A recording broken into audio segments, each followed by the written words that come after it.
Hola a todos y bienvenidos al videoblog con la Fundación Rafael del Pino.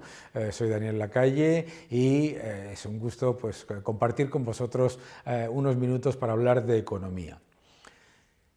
Una de las preguntas que nos hacen muchos de nuestros seguidores es cómo puede ser que aumente la rentabilidad exigida de los bonos, es decir, que los bonos de gobiernos como de Estados Unidos, de la Unión Europea, estén viendo cómo sube la rentabilidad exigida de sus bonos cuando los bancos centrales están inyectando una cantidad tan desproporcionada de liquidez en la economía.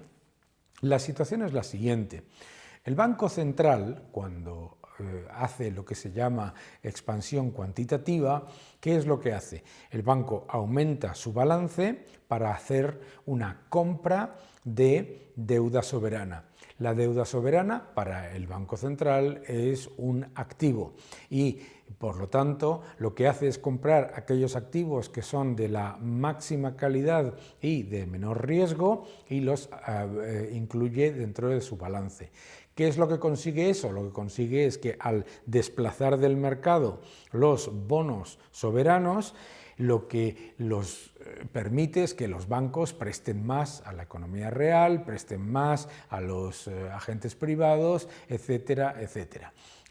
Eso se llama represión financiera también. ¿Por qué? Porque lo que busca es que los ahorradores se conviertan en inversores, es decir, que el ahorrador que históricamente compraba bonos del Estado a tipos que le daban una rentabilidad anual razonable, ahora ve que esa rentabilidad es muy baja, que el cupón que paga es muy bajo y se queda en el Banco Central del país y, por lo tanto, lo que hace es invertir en acciones o en activos de mayor riesgo y, por lo tanto, eso mueve la economía. Pero claro, cuando el Banco Central compra prácticamente todos los bonos que emite un Estado, para que nos hagamos una idea, el Banco Central Europeo en el año 2020 ha comprado todas las emisiones netas, el 100% de las emisiones netas de España. ¿Qué es lo que ocurre? Que ese proceso de transferencia de la política monetaria del que hablábamos antes deja de surtir su efecto. ¿Por qué? Porque el Banco Central antes estaba comprando un activo de máxima calidad en el que percibía que había una falta de demanda de crédito y, por lo tanto, así incentivaba la demanda de crédito de los agentes privados. Bien, lo que ocurre en esta ocasión es que al comprar todo lo que emite las emisiones netas son aquellas emisiones que hace un país después de los vencimientos que también recompra el Banco Central Europeo, ¿verdad? Al hacer el 100% de la compra de las emisiones netas, lo que ocurre con el Banco Central Europeo en este caso es que disfraza el riesgo real.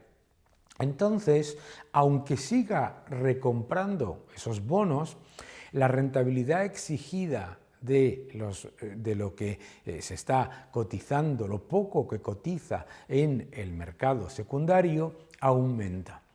Y el diferencial es muy grande. ¿Por qué? El Banco Central compra esos bonos, pero lo que nos está demostrando que aumenten los diferenciales y que aumente la rentabilidad exigida es que los inversores privados no están dispuestos a comprar en el mercado secundario esos bonos a esas rentabilidades.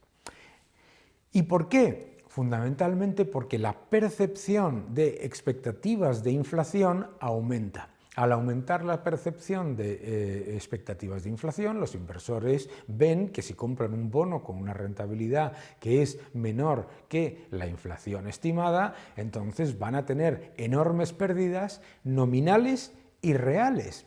Y entonces no solamente no compran aquello que se pueda mover en el mercado secundario de nuevas emisiones, sino que además venden los activos con rentabilidad real negativa que tenían. Es decir, ¿qué es lo que ocurre? Lo que ocurre es que durante todo el proceso de expansión cuantitativa, el Banco Central ha estado deprimiendo artificialmente la prima de riesgo de los emisores soberanos y con ello generando una represión financiera que incitaba a los ahorradores a tomar mayor riesgo y a esperar mayores rentabilidades con otros activos. Pero cuando empieza a subir la inflación, que es lo que buscan los bancos centrales, se da la paradoja de que el efecto es negativo para los propios bancos centrales y los propios emisores soberanos.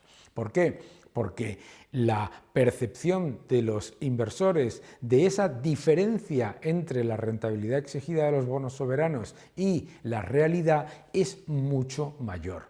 Y ya no caen en la trampa de decir, no solamente tengo que tomar más riesgo, sino que tomo más riesgo en activos con muchísima más volatilidad. Al subir la rentabilidad exigida del bono soberano, con ese aumento de la inflación, lo que nos está diciendo el mercado es que no se cree las expectativas de inflación del Banco Central y que no se cree la rentabilidad exigida deprimida por la acción de ese Banco Central. Y por eso, una vez que se va fortaleciendo esa percepción de que hay una desconexión entre la realidad y la rentabilidad exigida de los bonos soberanos, entonces lo que cae son los activos más volátiles y de mayor riesgo. Es decir, se genera una venta generalizada de activos de riesgo. Ese es el error que cometen muchos bancos centrales, que es perpetuar constantemente las políticas expansivas bajo la premisa de que si se mantiene no va a ocurrir absolutamente nada. Y simplemente un aumento relativamente bajo de las expectativas de inflación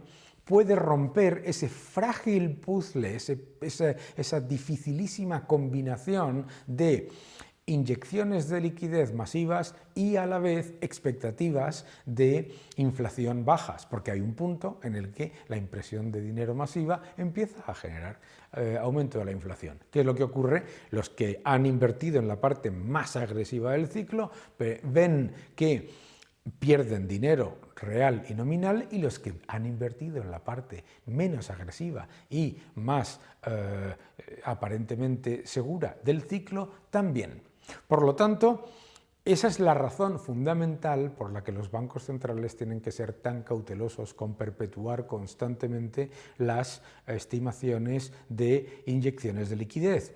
Porque incluso cuando se anuncia que esas inyecciones de liquidez van a continuar, si el inversor percibe que las estimaciones de inflación son incorrectas y que la valoración de los activos de riesgo está demasiado estrechada, el riesgo que se ha ido acumulando durante todo ese periodo anterior salta muy rápidamente. El riesgo se va acumulando lentamente y salta rápidamente. Muchas gracias a todos.